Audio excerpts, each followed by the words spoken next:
사무엘하 2장 오늘 우리가 살펴보게 되는데요. 앞서서 봤던 흐름 잠시 생각을 해보면 이스라엘은 블레셋과의 전쟁에서 패배했습니다. 그래서 다윗이 시글락에 있는 동안에 이스라엘의 패전 소식과 또 그 전쟁 속에서 사울과 그 아들들이 전사했다라는 소식을 듣고 진심으로 깊은 애통과 애도의 시간을 지내게 되었죠. 그게 지난주까지의 흐름이었습니다. 많은 사건들이 있었고 또 그만큼 많은 시간들이 흘렀습니다. 그렇지만 아직 다윗은 우리가 꽤 오랫동안 살펴보고 있는 큰 흐름 속에서 여전히 시글락에 머물러 있습니다. 시글락이라는 이름 조금 익숙하시지요?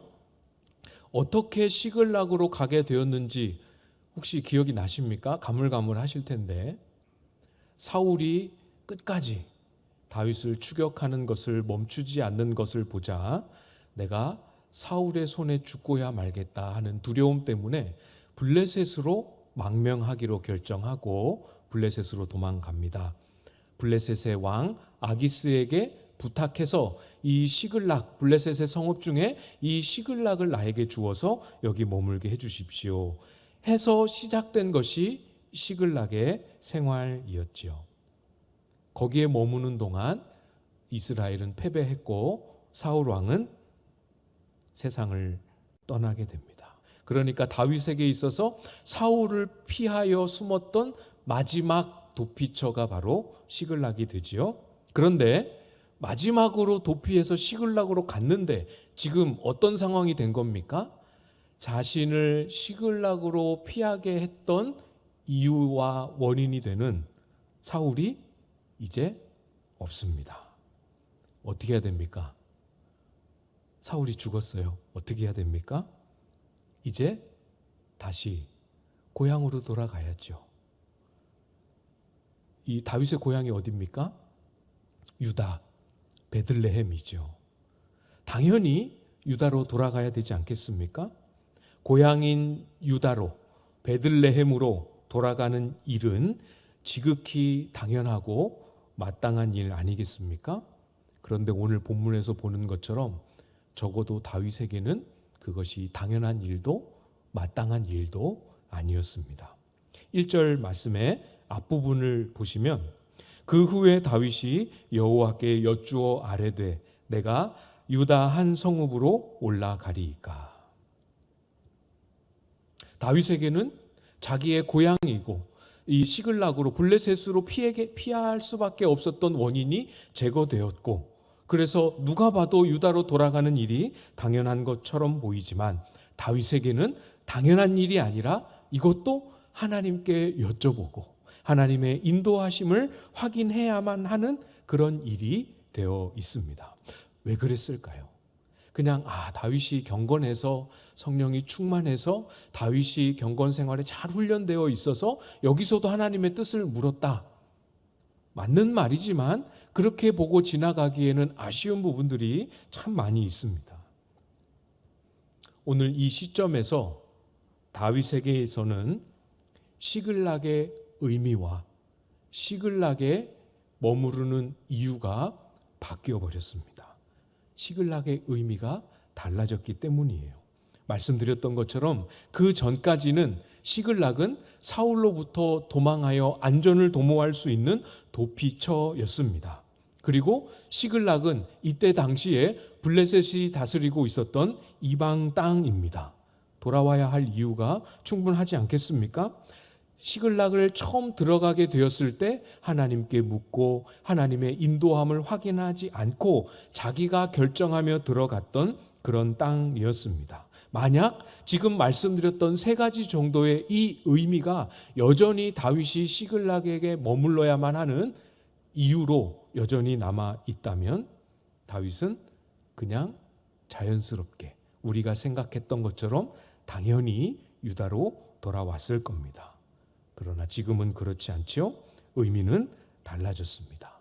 다윗이 시글락에 머무는 동안 시작은 그러했을지 몰라도 기억하십니까? 가족을 다 잃어버리고 재산도 다 빼앗기고 삶의 거처도 다 불타버리는 정말 어마어마한 아픔과 고통을 시글락에서 겪었지요. 그 과정에서 다윗은 하나님 앞에 엎드리고 하나님의 뜻을 묻고 하나님께 도움을 구하며 의지하는 마음을 회복했습니다. 시글락에서 하나님 앞에 엎드리는 마음을 회복했지요. 또 다윗은 시글락에서 하나님의 말씀에 인도하심도 회복했습니다. 말씀이 임하고 그 말씀대로 이루어지는 약속의 성취도 경험했습니다. 아말렉을 따라잡을 것이다, 아말렉에게서 모두 되찾아올 것이다 하셨던 그 약속을 붙잡고 그 힘든 시간들을 버텨내었고 결국은 약속의 말씀대로 이루어지는 것을 어디서 경험했다고요? 시글락에서.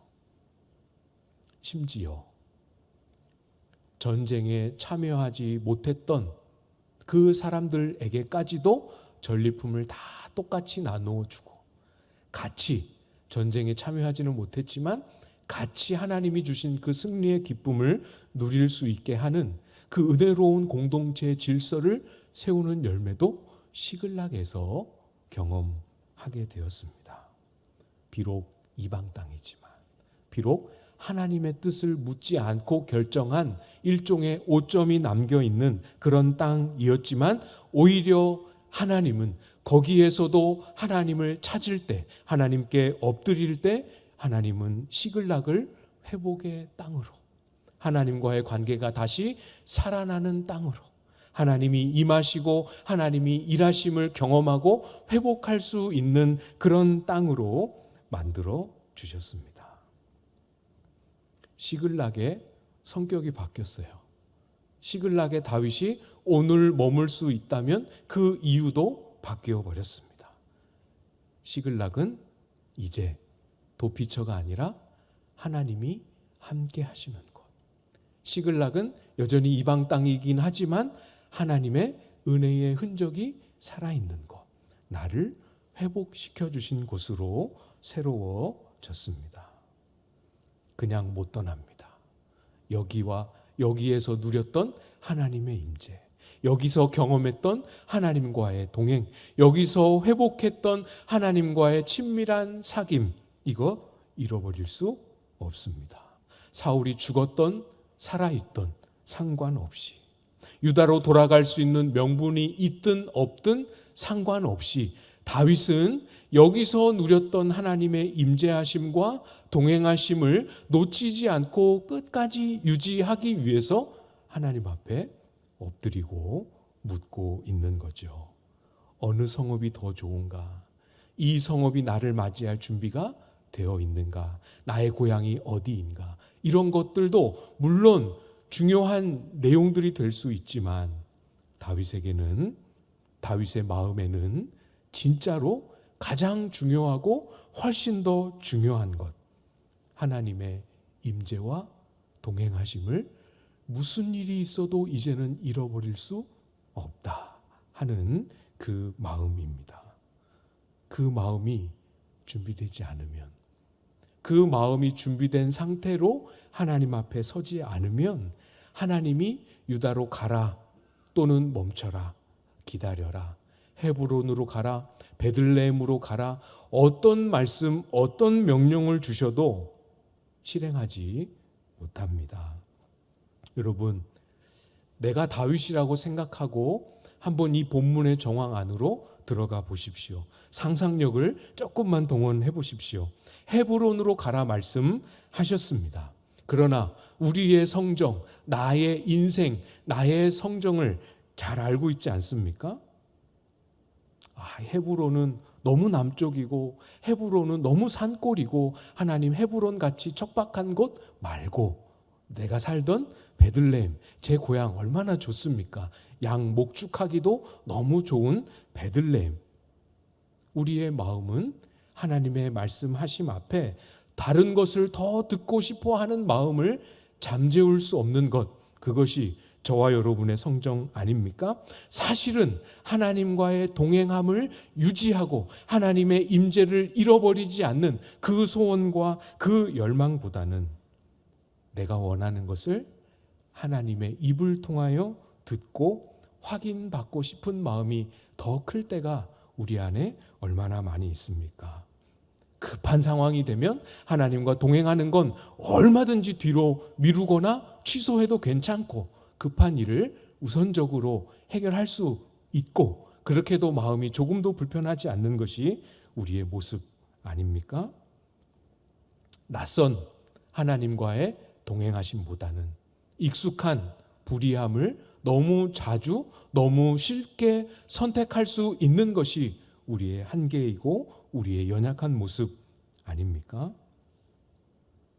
우리의 마음, 하나님께 묻는 행동으로 드러나기 전에 다윗 속에 준비되었던 그 마음, 어떤 일이 있어도, 이제 무슨 일이 있어도 하나님을 가까이 하고 하나님과 동행하는 이 삶을, 무슨 일이 있어도 나는 이제 놓치지 않으리라 하는 이 마음, 여러분 속에도 회복되고 여러분 속에도 잘 준비되어져 있기를 주님의 이름으로 축복하고 또 기도합니다. 여러분, 함께함, 동행함 너무 익숙한가요? 이것이 하나님 편에서 우리와 함께 하시기 위해, 하나님 편에서 우리와 동행하시기 위해 얼마나 많은 대가를 지불하셨는지, 얼마나 우리와 함께하고 동행하기를 하나님이 원하시는지 여러분 잘 기억하시기를 부탁을 드립니다.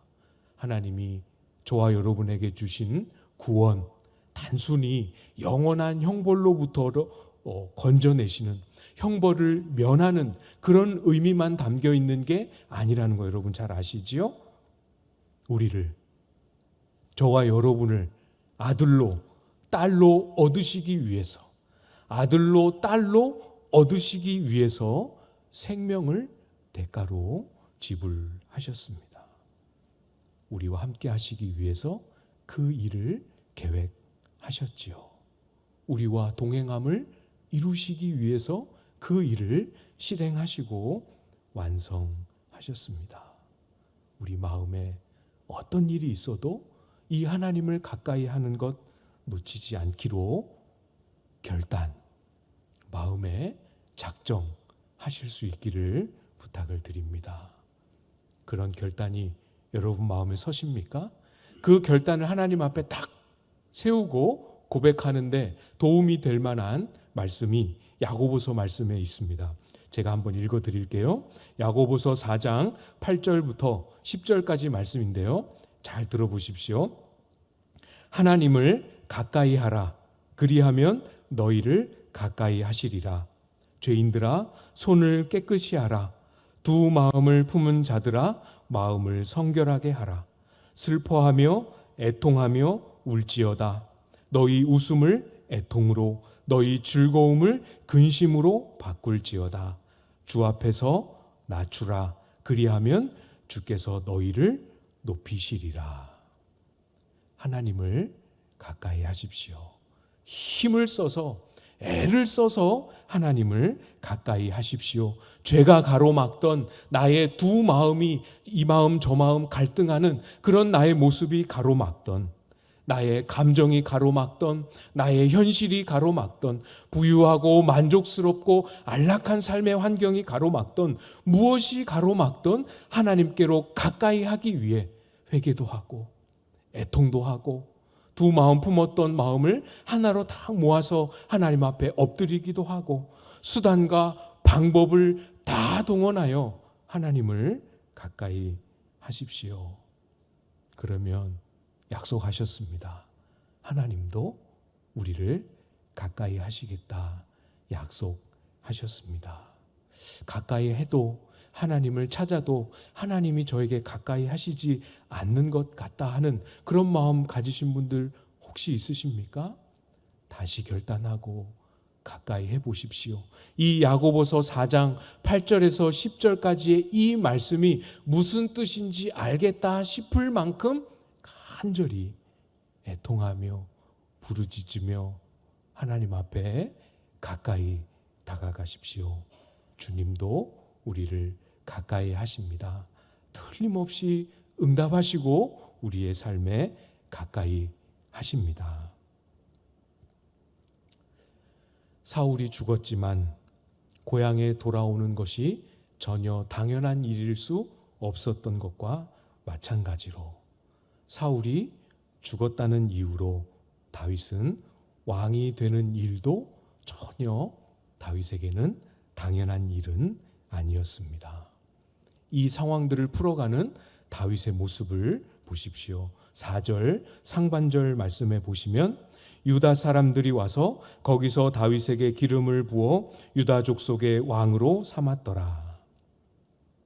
하나님의 명령을 따라서 유다의 한 성읍 헤브론으로 들어갔습니다. 그런데 거기서 그 다음으로 하나님의 뜻을 묻지 않습니다. 하나님께 기도하는 일도 하나님께 여쭙는 일도 이어지지 않고 멈추어 있습니다. 이쯤에 오면 이제 이전 왕이 떠나갔으니 자신이 왕이 될 때가 되었고 차례가 되었고 상황이 되지 않았습니까? 하나님, 이제 왕을 저로 삼아 주셔야 하지 않겠습니까? 하나님, 이제 제가 왕으로 나서야 할 때가 되지 않았을까요? 하나님, 이제 그 왕관을 저에게 씌워 주셔야 하지 않겠습니까? 하나님 앞에 다윗은 자기 입으로 왕이라는 이 이름을 올리지 않습니다. 딱 헤브론에 도착하는 것까지만 기도하고 이제부터 다윗은 침묵하고 있습니다. 이 다윗의 침묵 어떻습니까? 익숙하십니까? 참 목회자임에도 불구하고 참 낯설더라고요. 저 같으면 왕으로 세워주시는 이 길을 속히 열어주십시오. 빨리 왕이 되게 해주십시오. 순적하게 왕이 되게 해주십시오. 왕이 되는데 필요한 사람들, 왕이 되는데 필요한 사람의 마음 빨리 얻을 수 있도록 길을 열어주십시오. 문을 열어주십시오. 재정을 풀어주십시오. 정말 간절히 기도했을 법한데 그게 오히려 우리에게 익숙하지 않습니까? 자기 입으로 왕의 자리, 왕 되는 일에 관련된 것은 어떤 것도 구하거나 여쭙지 않는 이 다윗의 침묵, 기다림, 여러분 가볍게 여기지 않아야 할 것 같습니다. 우리가 4절에서 읽었던 것이 무엇이었습니까? 유다 사람들이 와서 다윗에게 기름을 부어 왕으로 삼았습니다. 스스로 안 했습니다.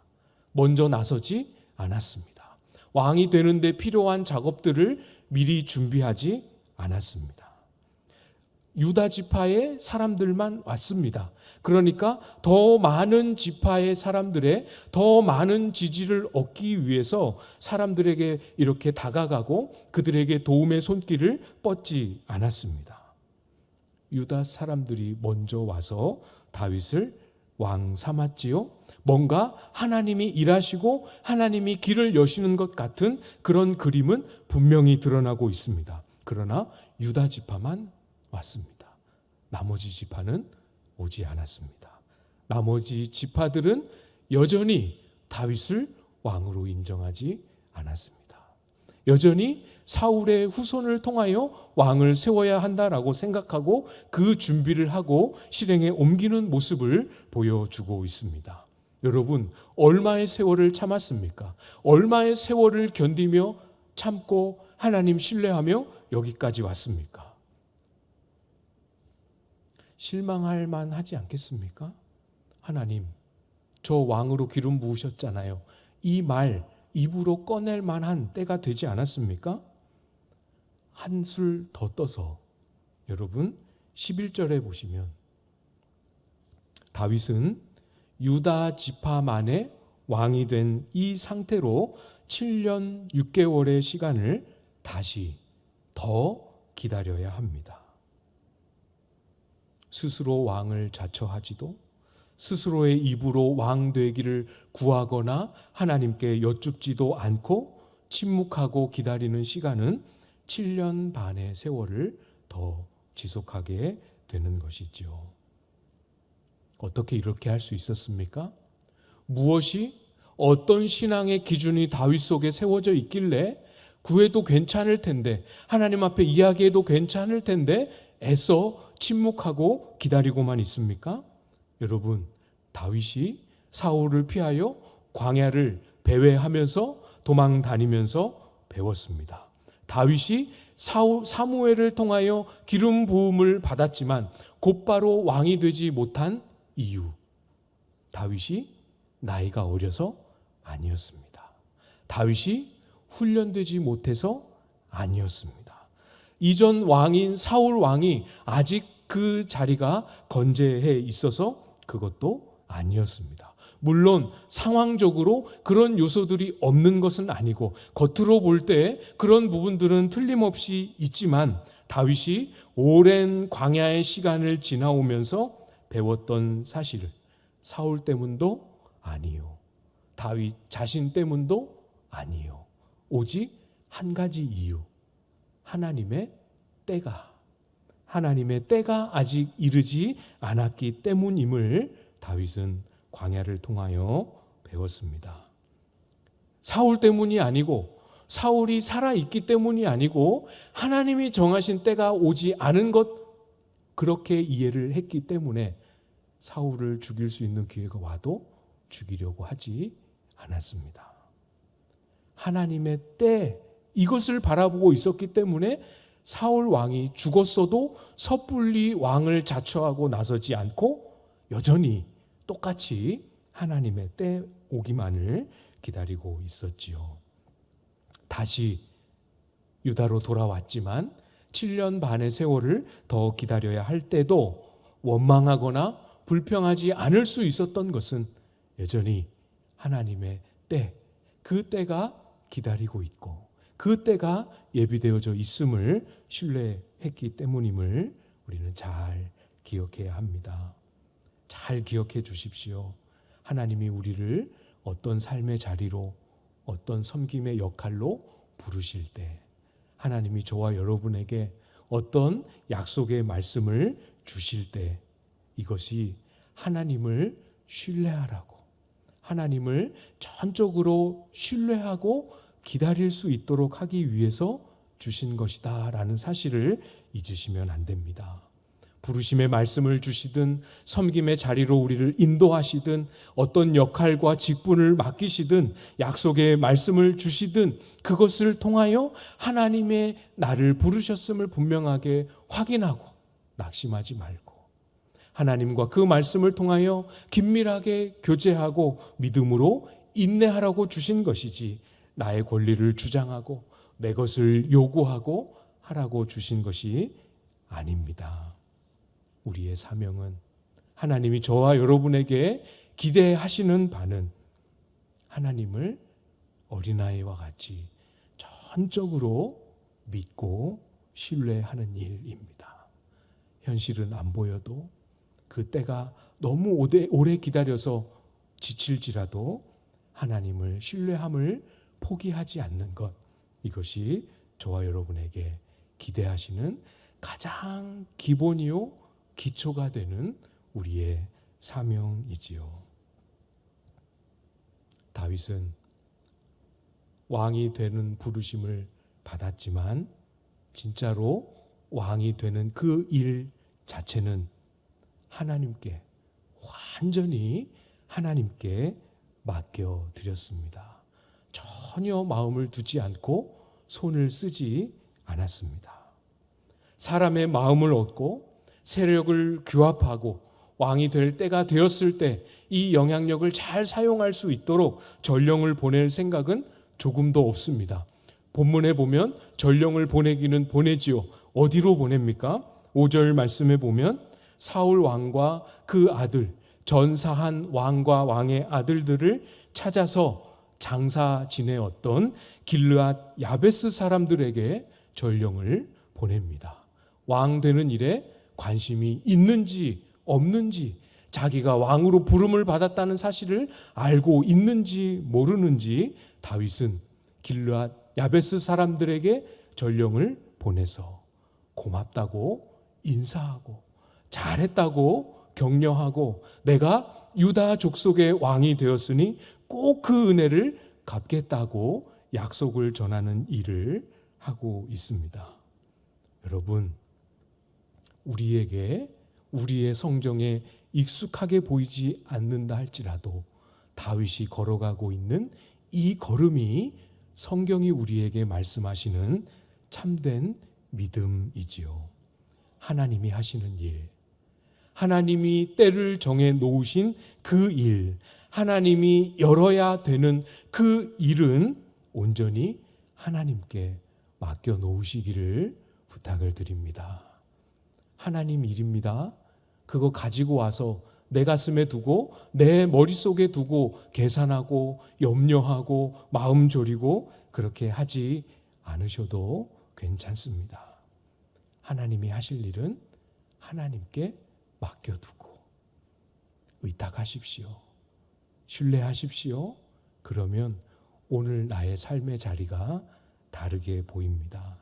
내가 찾아가야 될 사람, 내가 돌봐주어야 할 영혼, 내가 전화해야 될 지체가 눈 속에 들어오고 마음속에 떠오르게 되죠. 오늘 내가 기도해야 할 제목들이 새롭게 마음에 채워지게 됩니다.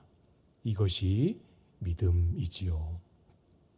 내가 감당하지 못할 크고 기이한 일을 힘쓰는 교만함, 이거 다 내려놓고 정말 어린아이와 같이 하나님이 하실 일을 전적으로 신뢰하고 하나님께 맡기는 이 믿음 가운데 모든 것을 주님께 맡김으로 인하여 나의 근심도, 나의 염려도, 나의 조급함도, 불안함도 다 내려놓아지고 하나님께 맡길 때만 얻을 수 있는 참된 평안으로 이 땅을 살아가는 저와 여러분들 다 되실 수 있기를 주님의 이름으로 축복합니다.